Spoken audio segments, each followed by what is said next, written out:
The Salt Grows Heavy is a what if story. What if Ariel laid eggs and all of them were hungry?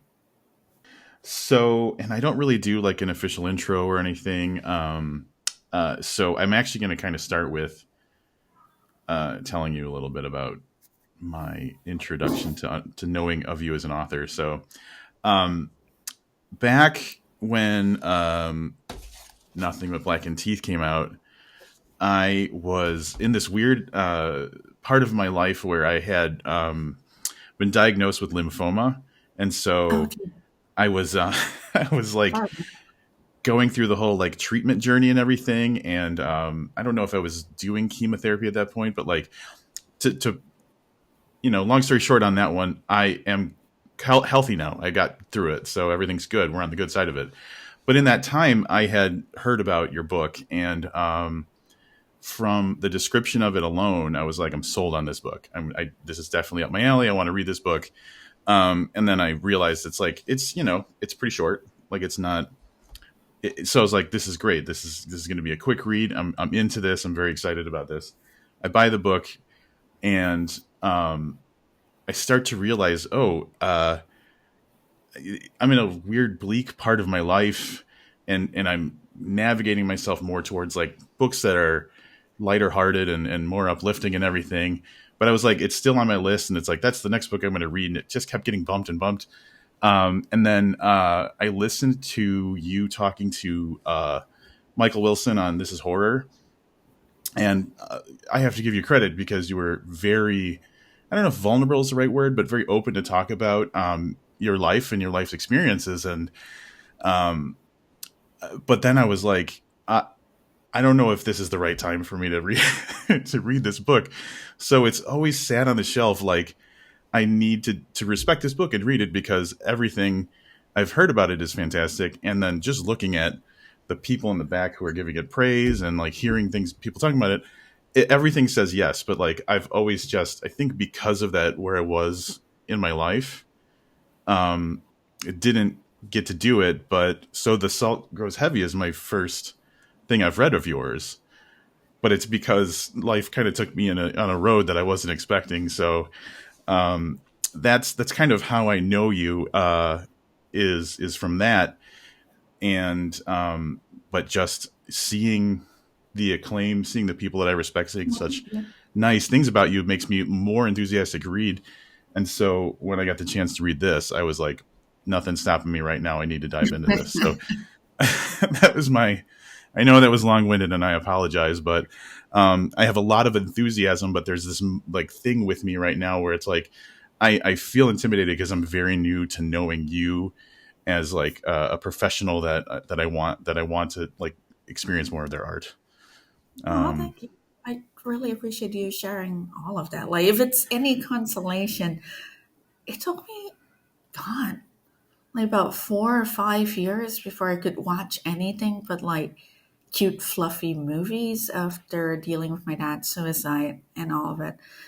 And it's hard. I know some people who reach into the darkness to find comfort, but when you're navigating so much pain, you don't really need to be dragged all the way back down over and over again. sure, So I yeah. completely get it. And now I really want to put a disclaimer in most of my books like do not read and unless if you're in a dark place, this is a terrible idea.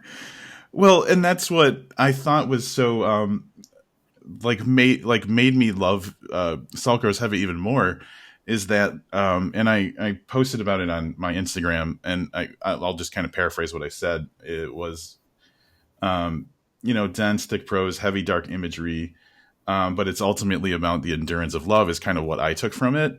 And so even though it's got a lot of darkness and um, uh, grim things going on, like there's that real kind of thread of light that goes through it that you might not always see, but I feel is pretty Oh, I prevalent in it. appreciate that so very much. Yeah.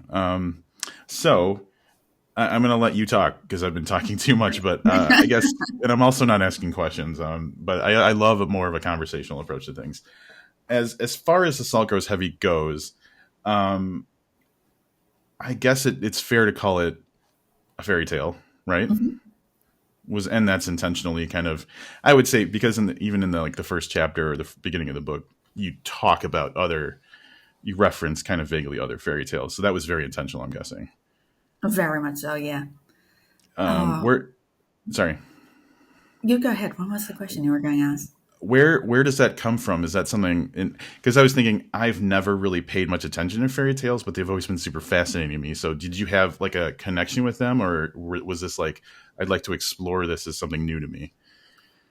I think I've always had a connection with myth and fairy tales, although not necessarily the kind that is popular in the West. I grew up in Malaysia. It was a really was and still is really a multicultural country. I grew up with stories and legends from like Chinese communities, Malay communities, indigenous communities, everything. And Malaysia was a, I keep saying was because it's been so long since I've gone home. It is a place where all festivals are celebrated equally and all of the kids share the stories that they are told. Tradition is still incredibly alive in a lot of ways, but in a kind of agnostic sort of way. And on top of all of that, there are just so many ghost stories in Malaysia, so many little things about the dead, about the supernatural that I don't know necessarily came from a specific source or it was an invention by just regular folks that just got passed down over and over. So being steeped in that, I still gravitate back towards it because it is in some ways the first memories of life that I had. And a lot of the stories were incredibly grim. So I had guessed that would be part of the answer, but so would you say that it feels almost like that it's just a comfortable, like, so it's a tradition of storytelling more or less, so it just mhm. feels comfortable to tell a story in that way, maybe? It Or does. Yeah, absolutely. okay, cool. That's kind of what I got from what you were saying, but I wanted to make sure I was hearing it right. It was a very good summary of what I was babbling about. But that's great. But like I kind of mentioned earlier, you kind of made vague references to some of the more kind of traditional, what the Disney Channel might reference in the book very vaguely, and I actually had to kind of go back and like read it again to like, because I was paying attention to different stuff. I wasn't like, but I picked up on that and I was like, okay, I think you vaguely referenced like Cinderella and something else. Yes. So wait, I don't know if I have a question there. I was just noticing. Was that just because like it's kind of what the audience would pick up on, or just first at mind, or something like that? Neither of those actually. The salt grows heavy in a weird way is part of what seems to be a growing shared world between a bunch of novellas and short stories that I've been doing. And I think I've instinctively been borrowing from a lot of Western folk tales and using my own touches on them. Cool. I was explaining it to my girlfriend gets to hear all of the stuff that I'm reading, and I'm a very like empathetic person, so like often I'm explaining what's going on while I'm like crying and stuff. Oh, Uh, God. because things really touch me. And but I was explaining this. I was giving her like the real broad strokes of this while I was reading it, and she's like, "Oh, so like it's pulling from like not pulling from, but like she's like, oh, I could imagine." No, I'm sorry. I'll say it. I'll do justice to what she said. She said that makes me think of like the Little Mermaid and Pinocchio and stuff like that. So, um, because obviously this is a mermaid story, you could like, and again, she's just drawing very very vague references to like Little Mermaid. There's a prince involved, and so in the beginning of this there's a prince involved, and so there's little kind of things. Was that just coincidental, I'm guessing? It was definitely inspired by The Little Mermaid. More specifically, was inspired by this thing that I saw in Nine Gag maybe about 15 years ago when it was really popular. I don't remember because I'm in college. But it was this comic that was like, what if Ariel laid eggs? And it had Prince Aragon, Ariel in a bathtub and just things swarming out of her. And because I am who I am, instead of having cute little babies everywhere, it was like, what if all those little children of hers ate people? And they did. Yes. It definitely did. Um, so okay, cool. That's actually kind of a way better answer than I could have hoped for. So I definitely appreciate that. I tried my so I said my girlfriend mentioned Pinocchio, and I was like trying to like figure out what the connection was there, and I'm not super familiar with it. But then I looked it up, and like the I think that the parallels she was drawing there was kind of the idea of the promise of like giving something to like a youthful person wants something, and then someone in power is promising them that, like in a way, like the boy wants the Pinocchio wants to be a real boy or whatever, like very vague. I'm not trying to make you make a connection to Pinocchio. I'm just kind of explaining what she said. I find it fascinating. Yeah. Yeah. So, but that's the thing about whenever you read something, you're gonna see things in from your own kind of very specific perspective. It's generally the thing I love most about hearing from reviewers and stuff because I think some of all of that exists in my subconscious. I'm just not aware of it. And seeing people pull out the shreds makes me go, oh, actually, I absolutely realize now why I'm doing these things. Huh. Yeah. Although I don't Yeah. think I actively drew from Pinocchio. I do see the connection now. It's an So, interesting parallel. There's even a part where there's three doctors who have different opinions about something. So I thought that was an interesting connection too. that was actually from a Grimm fairy tale, The Three Surgeons. Right on. Very Yeah. cool. One of the things in the book that I think could be maybe kind of an easy theme to pick out would be exploitation. Hmm. So what, like heavily in the kind of opening, like not the origin story of the main character, but like where we meet that the main character, but then also with what's going on with the surgeons and the like the boys in the little village. So was exploitation something that you were like specifically trying to explore in this book? I think it's an idea that I explore in most of the work that I create. Again, I grew up in Malaysia. And while I was growing up, it was an epicenter for sex tourism. And there would be dudes rolling in from all over the world treating the AFAB people in Malaysia like we were cattle, like we could be bought, like we were there to be touched and prodded. Even today, you have what we call backpackers running around in Southeast Asia, literally begging for money so they can continue their trip through the Orient.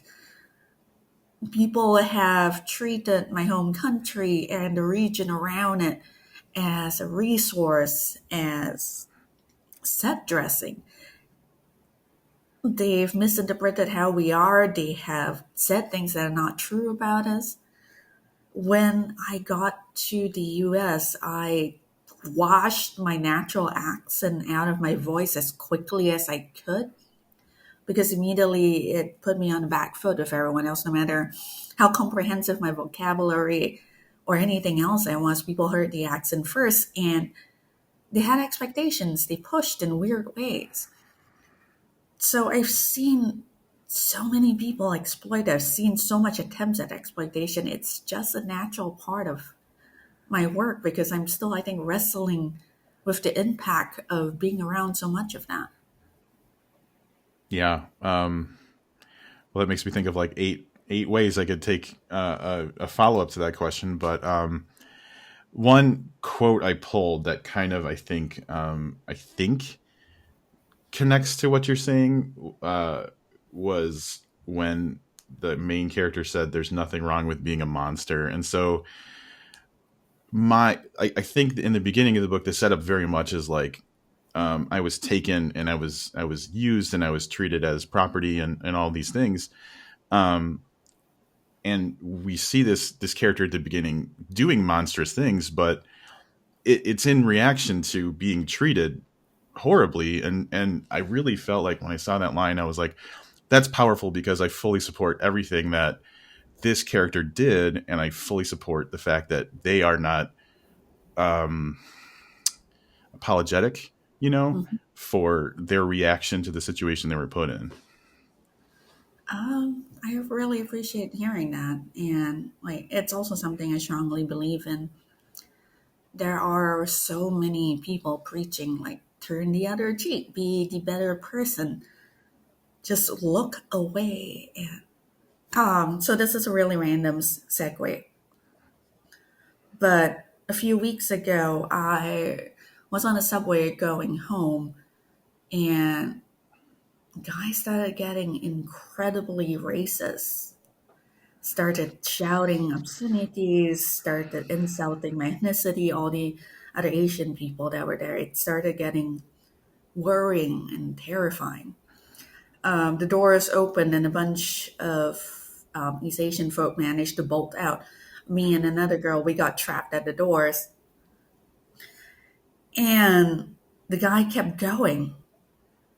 And I remember so distinctly just glaring at him, making intense eye contact throughout, just furious that he would keep going like that. But and then he came up and tried to take a swing at the smaller girl I was standing next to. I stepped in and he bonked me, and I bonked him right back in the face before the doors opened again. And the girl, who was a lot smarter than me, just dragged me out by the back of my shirt. Wow. Every time I ran into the next carriage. And I had a friend who was like, I don't think you should have punched him. And I'm like, he hit me. Well, tried to hit someone else. And your statement about that line makes me think of all the people who were sitting in the carriage who were completely silent on the topic. No one looked up. There were Right. dudes, I think, who were like 6 feet plus. They kept their heads down. They stared at the phone. And I actually wrote about it in my newsletter, just wondering what would have happened if I hadn't knocked the guy back. Would they have at least moved their corpses if something terrible had happened? That's And that, that's yeah, awful, and I'm sorry that you experienced that. But and then like that's the whole thing. People don't act, and then they're legitimizing the bad behavior, and they're empowering a person to continue to act badly. And it's inexcusable, you know. People should be stood up for, or stood up against, I guess. Not necessarily stood up for, but stood up against when they're doing wrong. you have to push back against monsters. Sometimes you have to be a monster to fight back. Yeah, I mean, you could look at like I'd have to imagine most, if not all, like changes for the better in history came from, you know. I'll tell you a story because we're talking in stories, and I like this. When I was young, I have a brother who's a year and a half older than me, and when we were little, you know, younger than 4, he used to just push me around all the time, knock me over, knock stuff out of my hands. He was just, because he was bigger, and you know, he was just a little punk or whatever. But at one point, I must have just snapped or something, and he did something, and I just, as my little kid versus this other little kid thing, I just beat the crap out of my older brother. And my mom naturally wanted to step in, and my aunt said, no, no, no, let him go. And you know, when it was all done, my brother never did that again, and everybody knew he had it coming because he was asking for it. He was always being mean for no reason, and like at some point he needed to realize you can't act that way. So I think of that every time there's like a moment of revolution. I think of, I can empathize with that because of the thing that I not remember, but was told from childhood. But yeah, you're right. Every act of revolution was sparked by anger, by grief, by fury at what has happened to the people around you. Being quiet, being small, being afraid has done very little for us, Yeah. Yeah, which is I totally unfortunate agree. because we should be able to choose that path of pacifism. Right. Yeah. It's like people are making choices for you, kind of, Hmm. which they suck. That sucks. And it sucks that you have such a recent example of that kind of thing too. Sorry to hear that. Mine goes all the way back to 40 years ago or whatever. Again, it is the time of the pandemic, and unfortunately, certain political figures have made my specific ethnicity a target, Yeah. and this will Yeah. unfortunately continue for a while. Yep. Yeah. Ugh, that could be a whole topic on its own. Mhm. But so the counterpoint to that, not counterpoint, but the brighter side of the book, and I think the thing that really grabbed me was that relationship between the main character and the plague doctor, um, and it wasn't ever overtly romantic, but you could tell that there was like a connection and a dedication. Am I pretty close on that? Like it wasn't.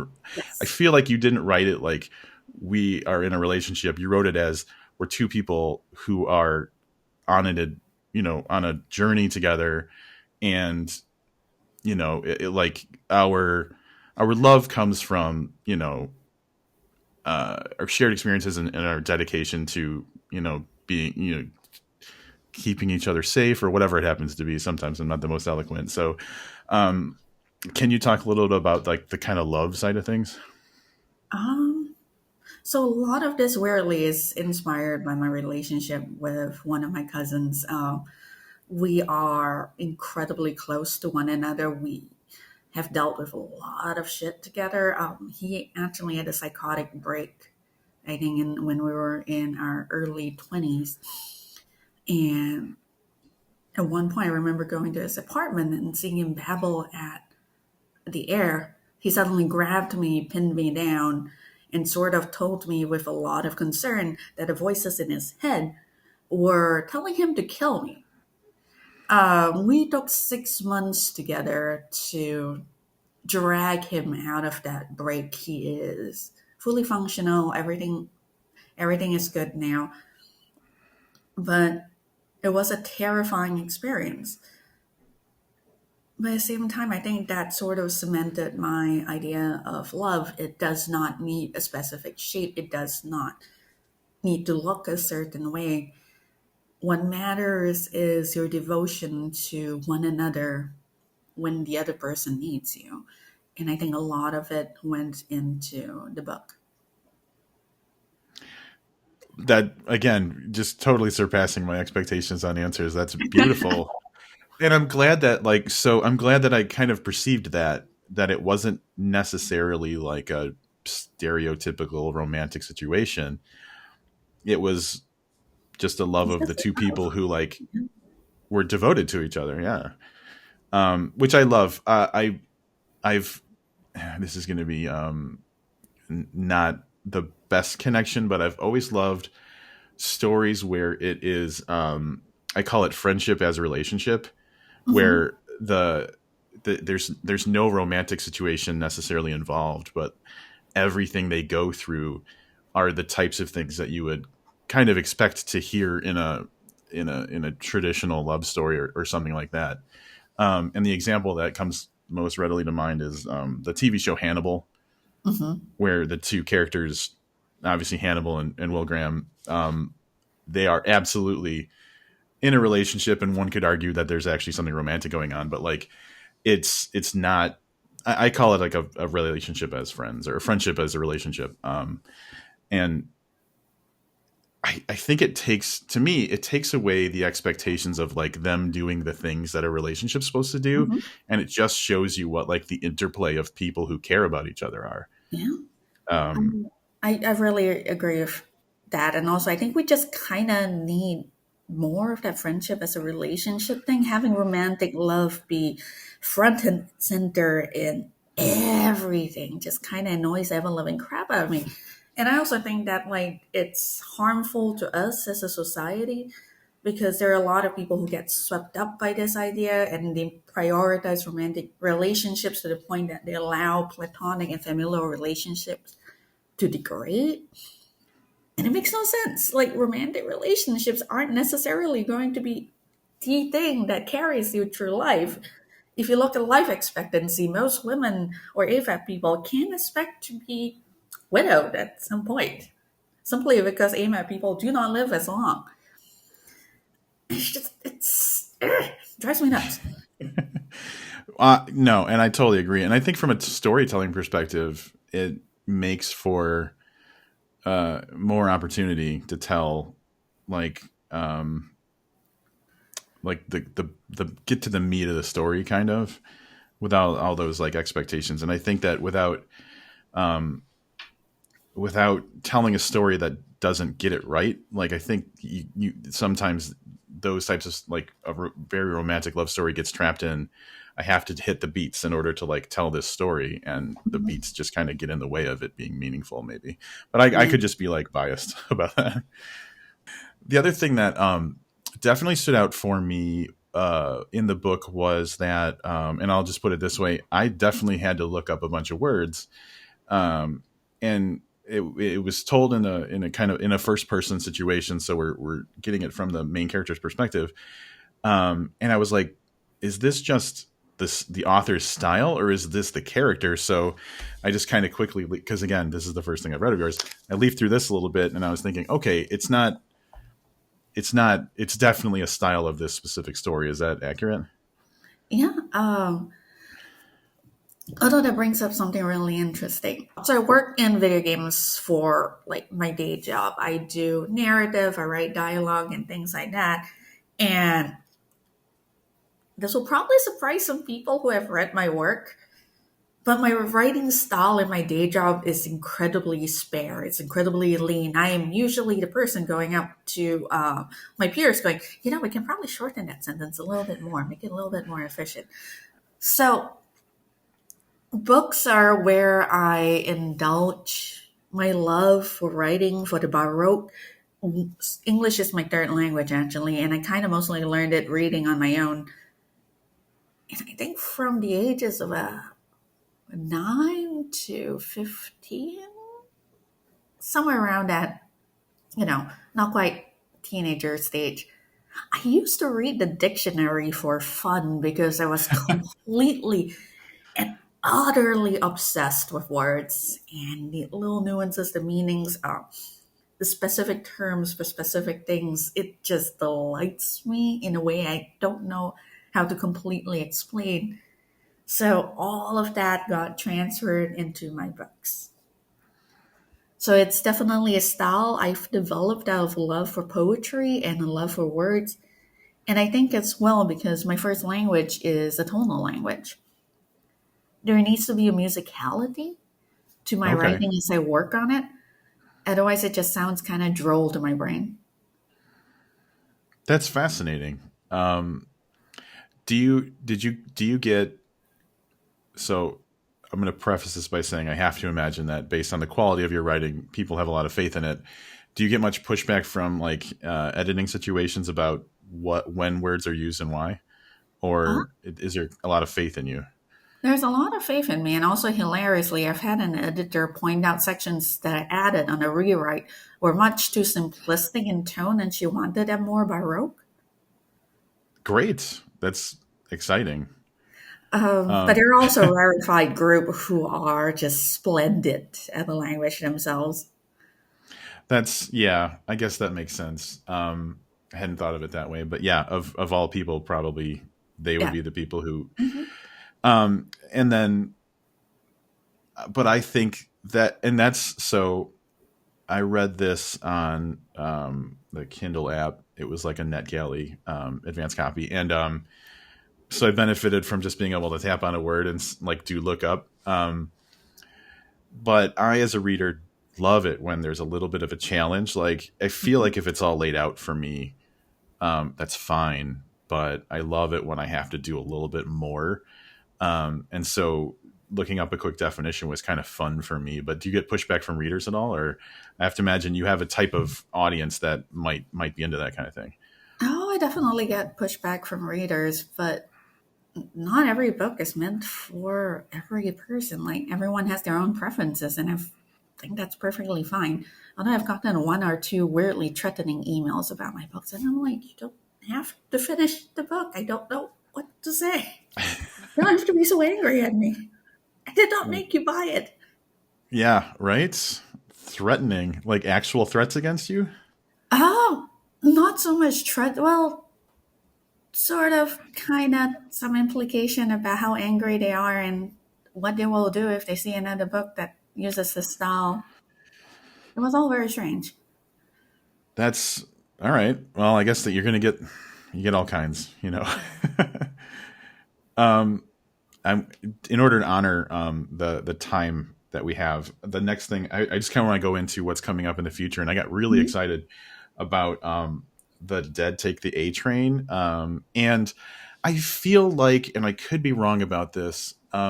This is like one of those things where it's like information entered my brain before I knew it was important because I was listening to Richard Kadrey on I think This Is Horror. I'm going to mention them all the time because They're uh, great. they're very good. And I think I was listening to Richard on their podcast, and he had mentioned this collaboration with you, the Dead Take the A Train, which I think is a duology. Yep. And just very enthusiastically talking about it, but also you. And Aw. I have only read very little Richard Kadrey, so I know that it sounds like I never read anything, but I've come to terms over the years of being like a book reviewer and doing podcasts about book that like you're never going to know everything, man, and I just have to like make myself comfortable with that. Um, I'm just going to jump in to say, like, there's a joy in not knowing everything. I think sometimes we're pushed to know everything, to do everything. We're really maximalists about productivity and how, especially in American culture. And it's just kind of ridiculous to me. I personally find joy in the idea that there will always be more books than I can read in a lifetime. It's such a luxurious feeling for me to know that there's That's this surfeit of just gorgeous, wonderful things out there that I may not experience, but someone else is, and they're just going to love it.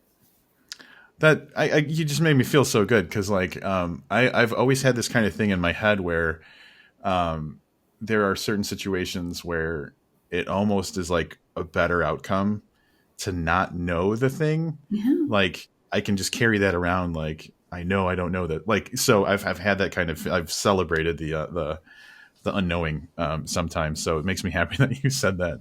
What joy is there in flattening the world? There really isn't. It just, sorry, I know you had a question ish. I've taken this completely off track. It's a great track though. But I was going to recommend hilariously a book to you, Robin McFarlane's Landmarks. Uh, so McFarlane in this book kind of goes through all of the words he kind of magpied from various topographies, like mountain folk, the oceans, you know, the Arctic and things, like little specific words that exist everywhere and are mostly falling out of use. And in the beginning of the book, he talks about how losing those words kind of disenchants us. When we look at a mountain range and the only thing we can say is mountain, it flattens our love for it, our understanding of it, our concept of it. And so just having lots of details, having little things that you just don't know and you keep having to explore because they define the world, it's so good. That's an amazing perspective. Wow. Oh, That's also, the great. book's really good. Yeah.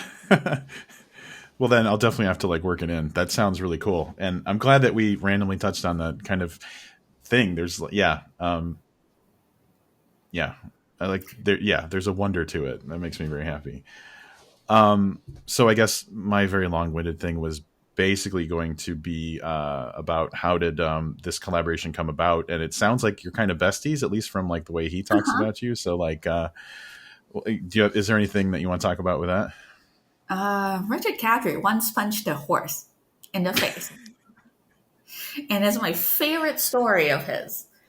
As the story goes, Richard, please feel free to scream at me on Telegram if I get this wrong and you're watching this.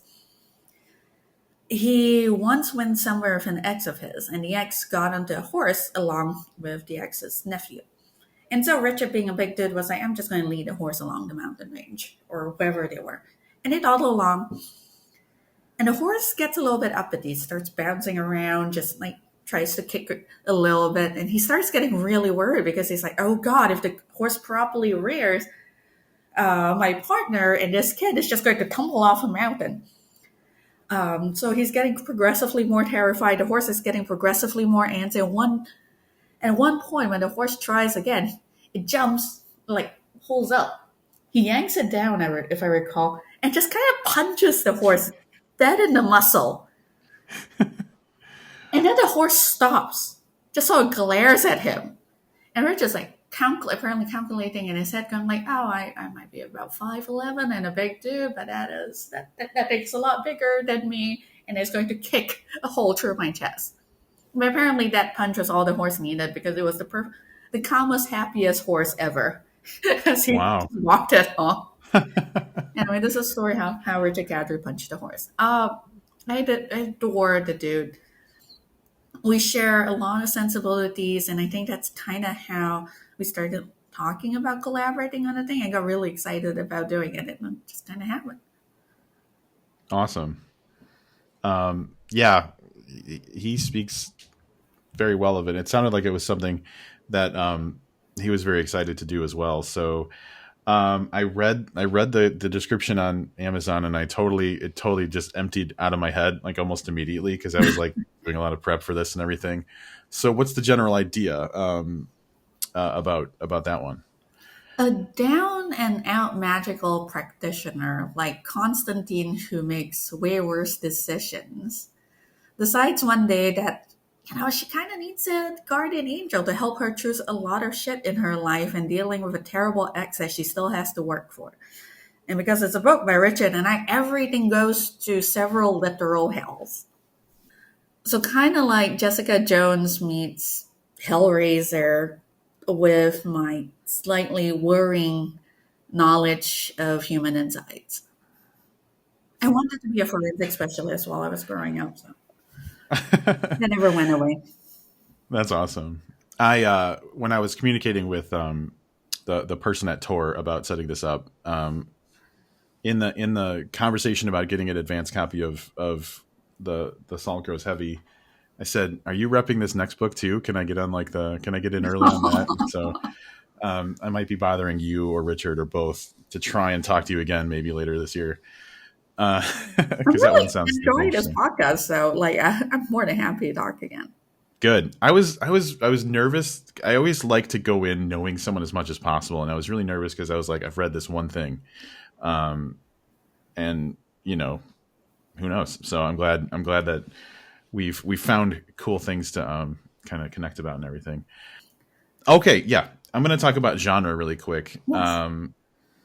because I feel like it would be very easy to put you solidly into horror in general. Do you see yourself that way, or do you have kind of a different image of or your where your writing would go, or do you even not really think in those terms? I don't really think in those terms, but again, the sheer amount of body parts in my books makes me feel like I need to stay in horror. Otherwise, someone is going to get a very bad surprise. Well, I Oh, think you're going to get your honorary at least. at least honorary. I will add that one of my favorite reviews of all time. So for a lark, I wanted to see if I could do a paranormal rom com with every single one of the tropes I could find. Just stuff it all into a book and make it coherent. It was a personal challenge I gave myself. It was called Barely a Lady. It's out of print now, unfortunately, because the imprint is no longer around. And there was a review on Hammers and Bone, my Lovecraftian neo noir thing, where the reviewer is like, "So I read Barely a Lady. I loved it. It was so funny. And then I immediately decided I had to buy Hammers and Bone. It was different. But once I got over the difference, I really liked this book. It just took a moment. I'm like, it still makes me so happy to think about. That sounds great. That's awesome. Because I'm just Um, picturing this really nice middle-aged lady just like opening the book and going, "Oh no, oh no, no, I can get with this." that and I wonder how much yeah, I feel like I'll go along for a ride as long as I'm enjoying the ride, even if it's got some twists and turns I wasn't expecting.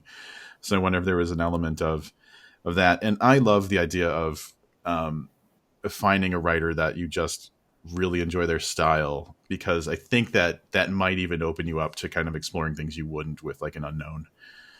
I absolutely agree. There are definitely a lot of people out there where I'm like, you know what? I will read anything to write.